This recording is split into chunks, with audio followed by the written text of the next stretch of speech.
Hello and welcome to today's videos on how to install Hyper-V role in Windows Server 2016 Technical Preview 4. So with Windows Server 2016 Technical Preview 4, Microsoft introduced some new features with Hyper-V like REFS accelerated VHDX operations, new shared VHDX format, virtual TPM, Linux Secure Boot, shielded VMs, and my personal favorite is nested virtualization, and many more features are there. But in this video, we'll just see the steps to install Hyper-V role in Windows Server 2016 Technical Preview 4. In future videos, we will see these new features on Hyper-V in Windows Server 2016 Technical Preview 4. So if you are planning to install Hyper-V in your lab, for example, planning to install Hyper-V on a VMware workstation, then follow the previous videos on how to enable Hyper-V role on Windows Server 2016 Technical Preview 4 inside the VMware. So once you enable that settings in VMware Workstation VM, then we can start the steps to install Hyper-V in Windows Server 2016 Technical Preview 4 if your system meets the minimum system requirement to install Hyper-V. So log into your Windows Server 2016 machine with the sufficient privilege to install Hyper-V role, and to install Hyper-V, open Server Manager and then click on Add Roles and Features. On Add Roles and Features, Wizard Console will explain us about the importance of roles and features. It also reminds us to verify this administrator account has a strong password and network settings and extras. Click on Next to continue. To install Hyper-V role, on select installation type, select role-based or feature-based installation and then click on next. On select destination server, all your remote server will be listed over here if you have. But for this demonstration, I'm going to use the local server, that is EMPTV-2K16 TechV4. Select that server and then click on next. On select roles, select Hyper-V.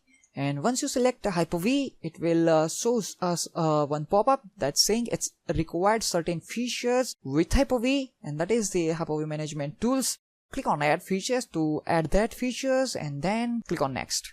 We didn't need any additional features, then click on next. And this is about the brief overview information about the Hyper-V. Like Hyper-V allows us to virtualize our environment by creating a virtual machine on a physical server.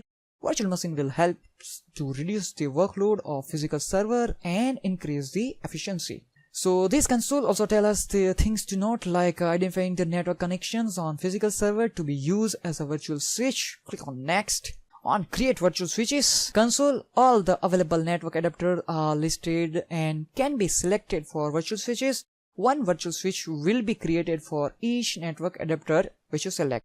So let's see our network configuration or NIC cards. On this virtual machine, I have two adapters.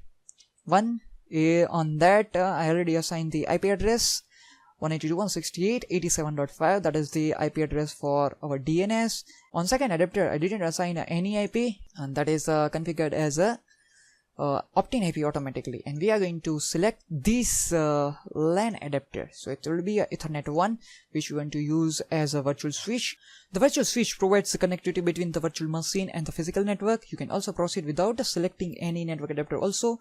If we will not select any network adapter here, then we can create a virtual switch later. Click on next to continue. On virtual machine migration console, we can check allow the server to send and receive live migration of virtual machine. For enabling live migration of virtual machine or remain unchecked these options and click on next to continue. On default store console, default location of virtual hard disk files and default location for virtual machine configuration files are specified.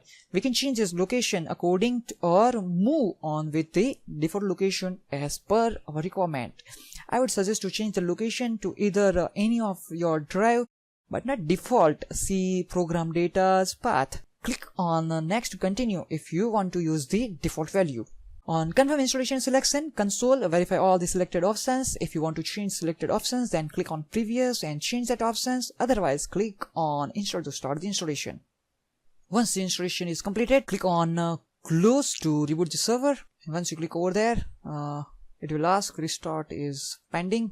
So let's restart the server. Click on close server manager and click on restart. Other plan and continue. Once your server restart, log on to your server with administrator user account and his password. So once you log on to your server, click on server manager. So once Server Manager loads completes, and that you will find out Hyper-V. And let's open the Hyper-V Manager console by clicking on Tools, select Hyper-V Manager. This will open the Hyper-V Management console from where we can manage all the settings and features of Hyper-V.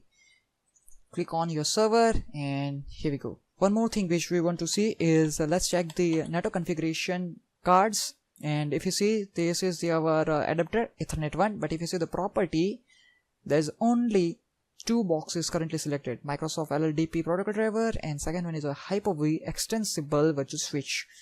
And if you click on OK, and if you see the property of this Hyper-V virtual Ethernet adapter, the IP address options will be there. So that's it for this demonstrations, and thanks for watching this video.